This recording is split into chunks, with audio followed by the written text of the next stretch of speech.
Yeah, I have no idea what I'm going to play tonight, and because I improvise, it's almost all improvised, apart from when I sing songs. So I'll probably sing some songs from my last album, Listening Tree, but apart from that, it's a very, very big room with lots of reverb, and for someone who loops, because I have a microphone which I loop, and for someone who does that, it's difficult, challenging sounds, but the feedback is cool, so I might play with the feedback as well, make some soundscapes. You, my dear, I don't want to discourage you at all, but there's It's quite an exception to see, I mean, a musician that's quite into softwares, laptops and whatever, still using human elements as you do, the voice, and trying to put things in loop directly on time and not with presets and things like this.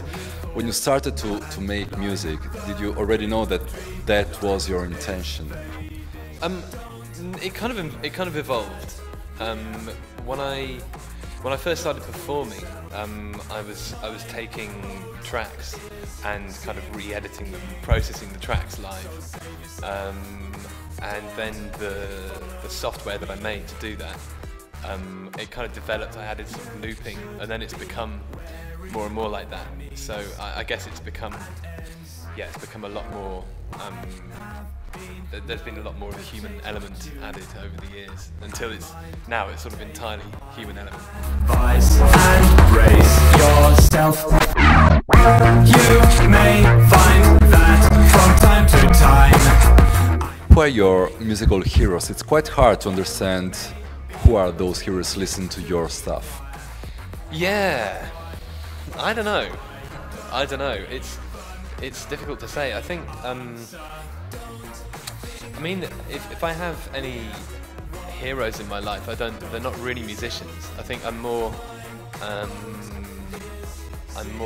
moved by how people I know, how they live their lives, and the things they do. Those sort of things that really impresses me.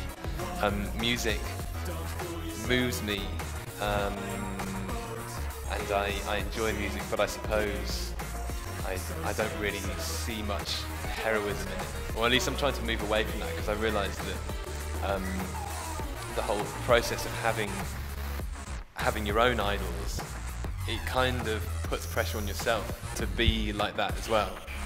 And I used to be quite like that. I used to have very high expectations. I was like, no, you've got to do this, you've got to do that.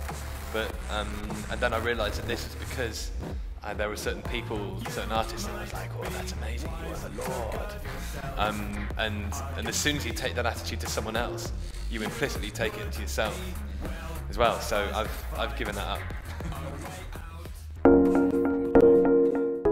What about your lyrics? How would you describe the lyrics you use, for instance, on Listening Tree? I mean, it's quite rare to can discuss lyrics with a guy that's producing so-called electronic music. Yeah, well, I mean, a lot of the songs on the album are about, I mean, I guess sort of, as I was saying, this whole process of moving away from heroism, trying to make changes in my life, so it's about, I don't know, it's about that sort of process. It's about all the things that are involved with that, trying to find peace, trying to find understanding, that kind of stuff. Straight. That's it. Thank you very, very much. And have a good night this evening.